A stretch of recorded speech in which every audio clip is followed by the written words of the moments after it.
In the spring of 1829, the soil near the Delaware-Maryland border betrayed a secret that would chill the nation for decades. A tenant farmer, plowing the fields, suddenly felt the hooves of his horse sink into the earth, revealing a wooden chest buried beneath the surface, and inside lay skeletal remains, yellowed with age and marked by clear signs of violence. The first hint of a horror that had operated in plain sight for years. Martha "Patty" Cannon, a woman whose name was whispered in fear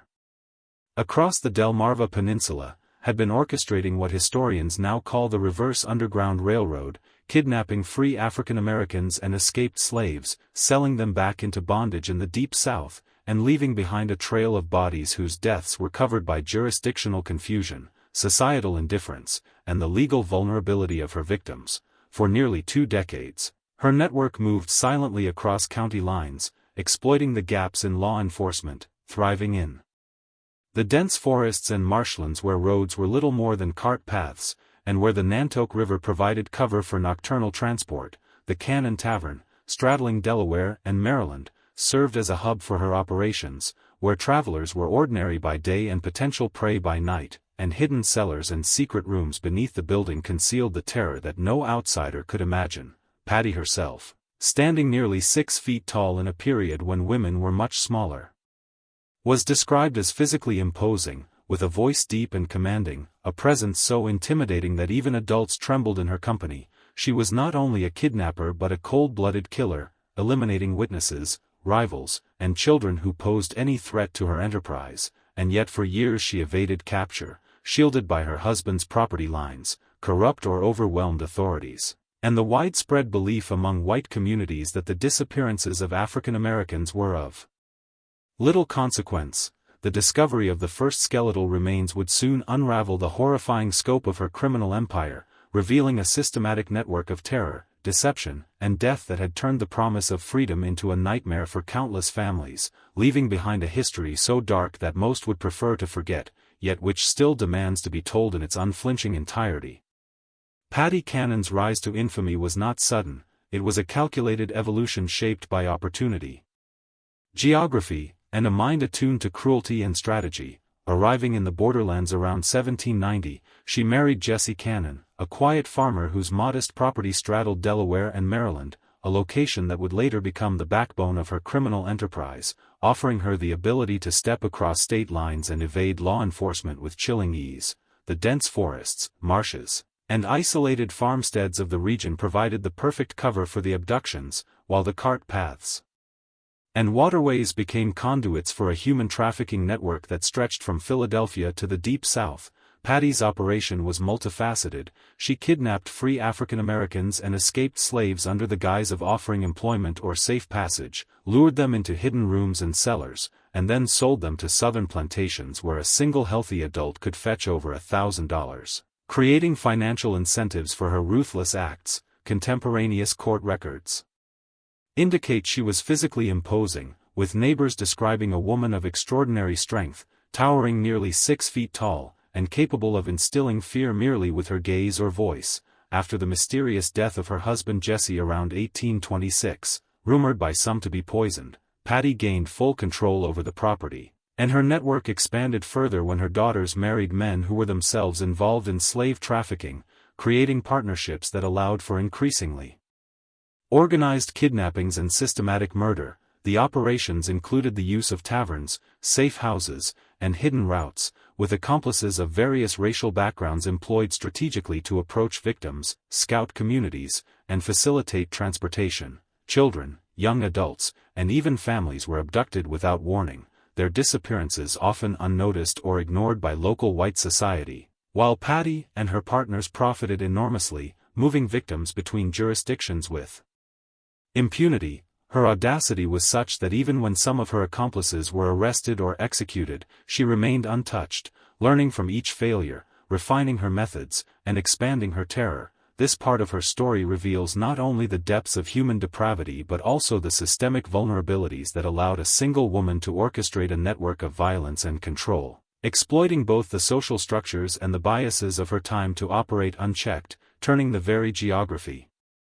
and society around her into instruments of fear and death. The operations of Patty Cannon were meticulously planned, blending deception, manipulation, and sheer brutality into a system that preyed on vulnerability, and nowhere was this more apparent than in the way she selected her victims. Free African Americans and recently emancipated families lived in constant fear, legally unprotected and socially marginalized, making them easy targets for a predator who understood the gaps in law and the prejudices of white communities. Her methods were as psychological as they were physical. She employed lures of employment, promises of passage to safer regions, and the appearance of civility to gain trust before her victims were shackled and hidden in underground rooms beneath her taverns or the homes of her associates. Patty's accomplices, ranging from white criminals to mixed-race operatives, used multiple identities to approach families without suspicion, often pretending to be men of opportunity, recruiters, or even neighbors, ensuring that the first interaction appeared harmless and even beneficial. Once captured, victims endured confinement in claustrophobic, poorly ventilated cellars, chained to prevent escape, and were subjected to constant fear as they awaited transport south to plantations where their lives were sold to the highest bidder. Contemporary testimonies describe the terror of individuals like Lydia Smith, a young woman kidnapped in 1825, who recounted being held in these hidden spaces for months, witnessing others succumb to despair, and enduring the psychological torment of knowing their freedom and lives had been completely seized. Beyond mere kidnapping, Cannon also eliminated any threats to her enterprise, murdering witnesses, rival traitors, and even accomplices who proved unreliable, demonstrating a level of ruthlessness that extended beyond greed into the realm of calculated survival and control. Her tavern, strategically positioned on the Delaware-Maryland border, allowed her to manipulate jurisdictional boundaries, moving captives across state lines to avoid arrest, and creating a buffer that further insulated her from legal consequences. This intricate system of terror, exploitation, and manipulation was not a chaotic string of crimes but a fully developed criminal network, operating under the guise of normalcy. With neighbors often unaware of the atrocities taking place mere steps away, what makes Patty Cannon's story profoundly disturbing is not just the violence she enacted but the way she weaponized geography, law, and society's indifference to construct an empire of fear, leaving a trail of suffering that would take decades to fully uncover and forever imprinting her name on the darkest chapters of American history. By the mid-1820s, Patty Cannon's criminal network had evolved from opportunistic kidnappings into a highly organized enterprise, with strategic planning that resembled a business more than a series of crimes. Her daughter's marriages to men like Henry Brighton and Joseph Johnson brought not only allies but expertise in transportation, logistics, and regional connections, allowing the operation to expand beyond isolated incidents into a network that could abduct, conceal, and sell dozens of victims at a time. Johnson's Tavern, split by the state line, became the centerpiece of this system, with different rooms lying in Delaware and Maryland, giving her the ability to manipulate law enforcement, evade warrants, and confuse any official pursuing her. Hidden cellars and underground passageways beneath the building were designed to muffle sounds and prevent escape, with iron rings and chains to secure captives, ventilation shafts to sustain them during prolonged confinement, and secret exits for rapid movement. Cannon's network was racially diverse, employing white criminals for negotiations and travel, while mixed-race or light-skinned operatives like John Purnell moved freely between African American and white communities, scouting victims and gaining their trust under false pretenses. Families were specifically targeted for vulnerability, recently unemployed, isolated, or economically desperate, and often lured by the promise of work or safety, only to be transported south where the domestic slave trade made their lives extremely profitable. The psychological terror inflicted upon victims was deliberate, with prolonged captivity, uncertainty, and witnessing others suffering designed to break spirits before they even reached southern markets. Contemporary accounts reveal her audacity. Even after accomplices were arrested or executed for their crimes, she continued with impunity, refining methods, consolidating power, and expanding reach, learning from every misstep to create a system that was both efficient and terrifying, beyond mere financial gain. Cannon's reign illustrates the exploitation of societal gaps, legal loopholes, racial prejudice, sparse law enforcement, and communal apathy, to operate a deadly enterprise under the guise of normalcy. It is in this chilling combination of cunning, brutality, and social manipulation that her legacy endures. A testament not only to human cruelty but to the systemic vulnerabilities that allowed one woman to orchestrate an empire of fear, control, and death, leaving behind stories so horrifying that they challenge the imagination even centuries later. The most haunting aspect of Patty Cannon's network was the way fear was wielded as a tool as precise as any weapon. It was not enough to kidnap or kill. She ensured that the mere knowledge of her existence instilled terror in entire communities, shaping behavior and silencing resistance long before her hands ever touched a victim. Parents kept children close. Neighbors avoided prying eyes, and whispers of missing people circulated like a contagion, yet no one dared confront her openly, for the consequences were unimaginable. The violence was both personal and systemic, carried out in the shadows but amplified by the vulnerabilities inherent in the lives of African Americans at the time, free or enslaved, whose legal protections were minimal and whose disappearances were routinely ignored by authorities who saw them as less than fully human. Cannon's reach was not limited to the immediate area. Her network spanned Pennsylvania to Louisiana, with buyers in Alabama, Mississippi, and Georgia, creating a market that treated human life as a commodity, and every kidnapping was meticulously planned to exploit this infrastructure, from identifying vulnerable families to coordinating transportation, concealing captives, and completing the sale. Her methods were multifaceted, relying on both physical force and psychological manipulation, with accomplices who could assume different racial identities to blend into communities, scout potential victims, and gain trust, often using the guise of employment offers, friendly assistance, or legitimate business transactions. Testimonies from survivors recount the terror of being taken from their homes, traveling in wagons under the cover of darkness, restrained and uncertain, sometimes witnessing others perish from exhaustion, hunger, or violence, knowing that at any moment their lives could end. And yet, what is most chilling is the cold calculation with which Cannon managed her empire, balancing brutality and concealment, ruthlessly eliminating threats, evading justice, and using both geography and law as instruments to perpetuate her control. She exploited not only human vulnerability but societal negligence, manipulating boundaries, biases, and the indifference of the majority to operate for years without consequence. The legacy of her reign is not merely the physical horrors committed but the psychological imprint left on a population forced to live under the shadow of a woman whose intelligence, cruelty, and audacity combined to create a nightmare that blurred the line between human depravity and organizational genius, forever marking history with the dark signature of the woman who hunted, captured, and killed with impunity. The chilling precision of Patty Cannon's operations became even more apparent when examining the systematic way she selected and prepared her victims. She did not strike at random, nor did she act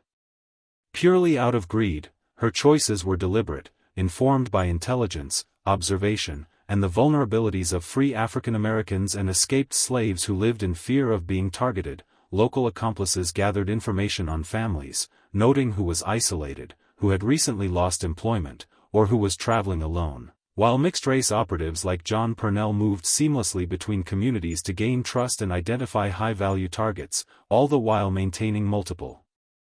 identities to avoid suspicion. Once identified, victims were lured under false pretenses, offered employment, safe passage, or other promises designed to exploit their hopes and desperation, and then transported under strict secrecy to hidden rooms, taverns, or cellars prepared to contain them for extended periods. These spaces were cruelly efficient, equipped with chains, iron rings, and ventilation shafts that allowed captives to survive long enough for transport south, but not long enough to resist or escape, creating a slow psychological torture where the anticipation of what was to come was as terrifying as the eventual fate. The network scale grew over the years, connecting the Delmarva Peninsula to buyers across Alabama, Mississippi, and Georgia, with every aspect of the operation optimized to minimize risk and maximize profit, while simultaneously terrorizing the local population into silence. Even when accomplices were arrested or executed, Cannon adapted, learning from each failure, refining methods, and expanding both her reach and sophistication, demonstrating a chilling combination of intelligence and remorseless cruelty rarely recorded in history. Survivors' testimonies, such as that of Lydia Smith, reveal the depths of despair inflicted, recounting months of confinement, the fear of unknown destinations,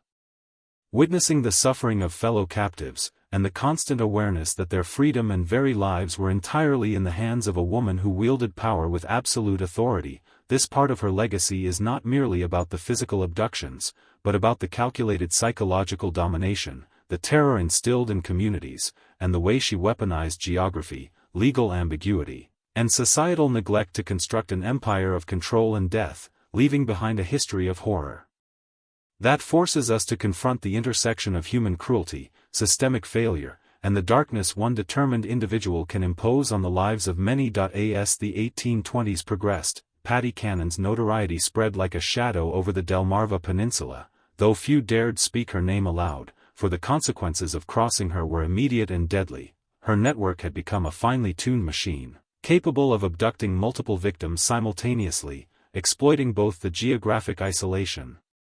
of rural communities and the fractured jurisdiction of state lines, all while manipulating the social and legal structures that left free African Americans perilously vulnerable. Her operations were no longer merely opportunistic, they were premeditated, organized, and systematic, with accomplices assigned specific roles from scouting and intelligence gathering to transportation and concealment, ensuring that every detail of a kidnapping minimized risk and maximized profit. The psychological terror she imposed was deliberate, instilling fear not only in those she captured but in entire communities, forcing families into cautious silence and leaving neighbors complicit through inaction, a darkness amplified by the indifference or incompetence of law enforcement unable or unwilling to intervene. Cannon's Tavern on the Delaware-Maryland border became both the nerve center of her operations and a terrifying symbol of impunity, its dual-state layout allowing her to evade arrest while holding captives in hidden cellars, chained and confined, awaiting transfer south. Children, adults, and entire families were subjected to conditions that eroded hope, while accomplices like John Purnell, adept at assuming multiple identities, moved seamlessly between racial and social lines to ensure that no one suspected the scale or sophistication of the enterprise. The economic incentive was immense, with the domestic slave trade offering lucrative returns, but the terror and control she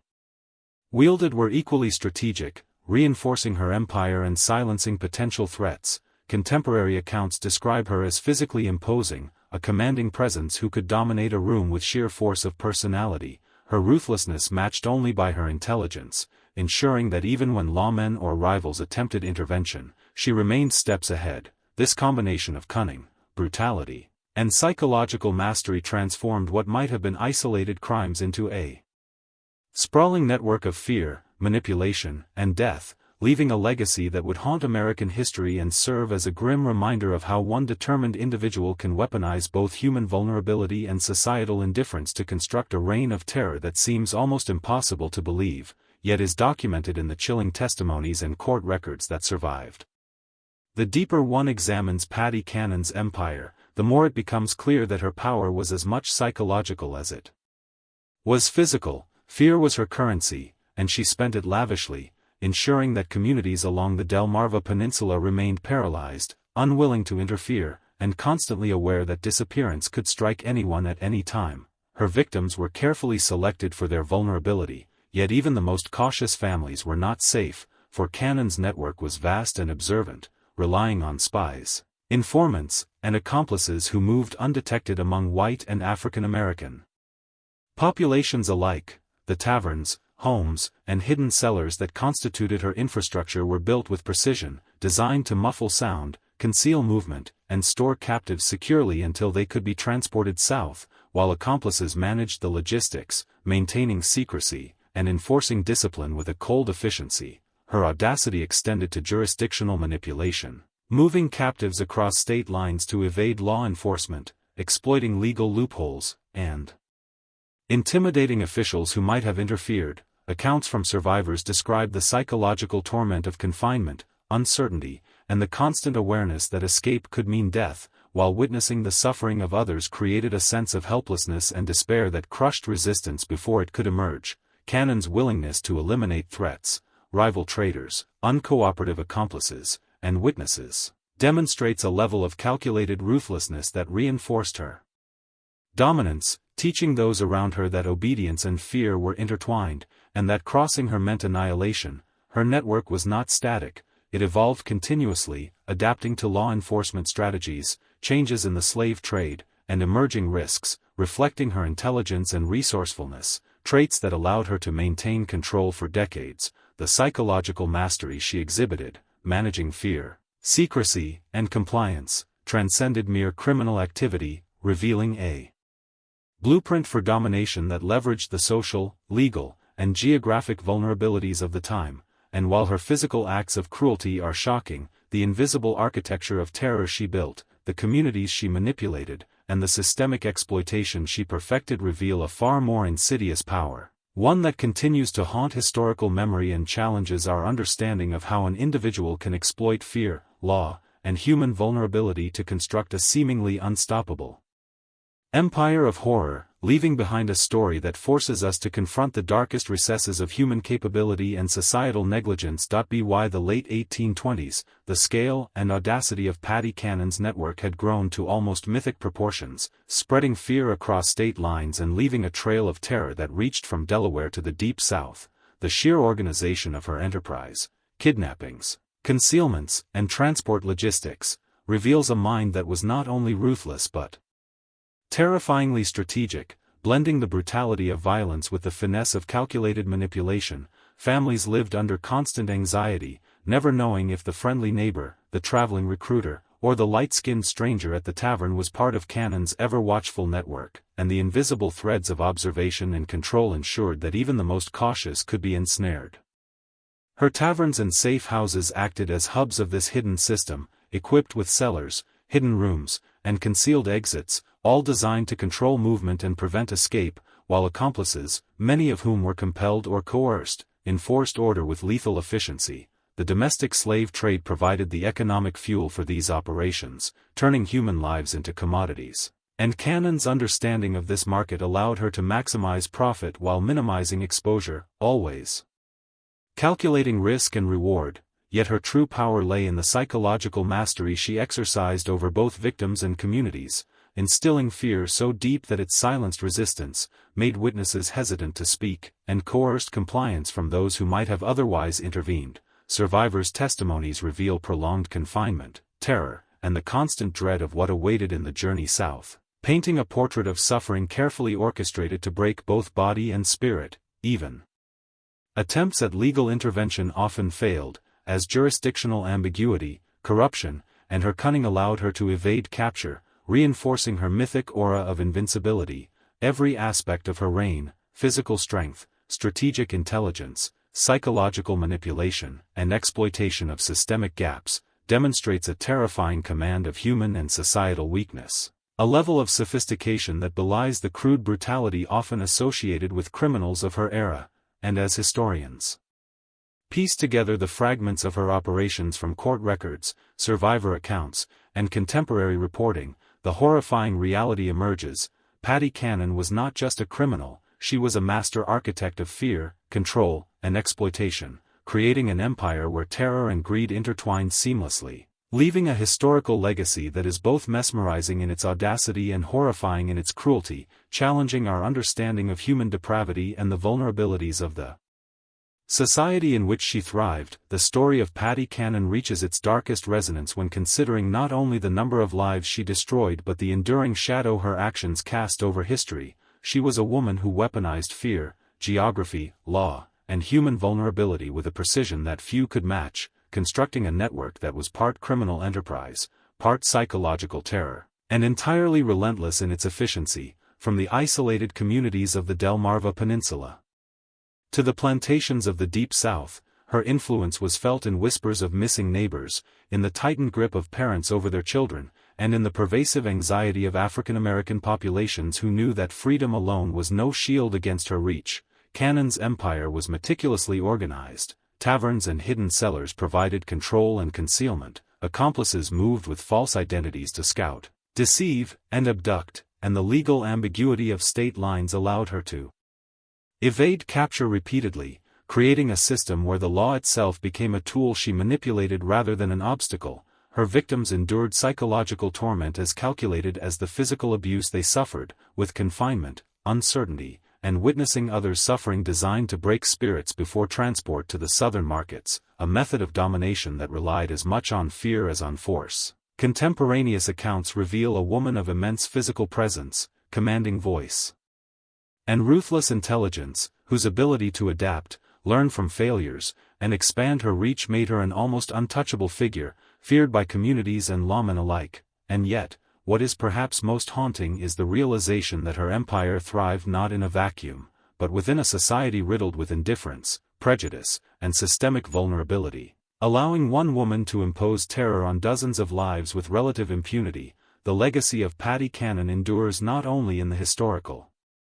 records of kidnapping and murder but in the lessons it offers about human cruelty, societal negligence, and the terrifying potential for one individual to exploit fear, law, and social gaps to dominate, control, and destroy, leaving behind a chilling reminder that evil often wears the face of opportunity, intelligence, and audacity, and that the shadows she cast over her victims, communities, and history remain long after the physical evidence of her crimes has faded, demanding we confront the darkest truths about power, exploitation, and the capacity for human depravity that history sometimes dares to reveal.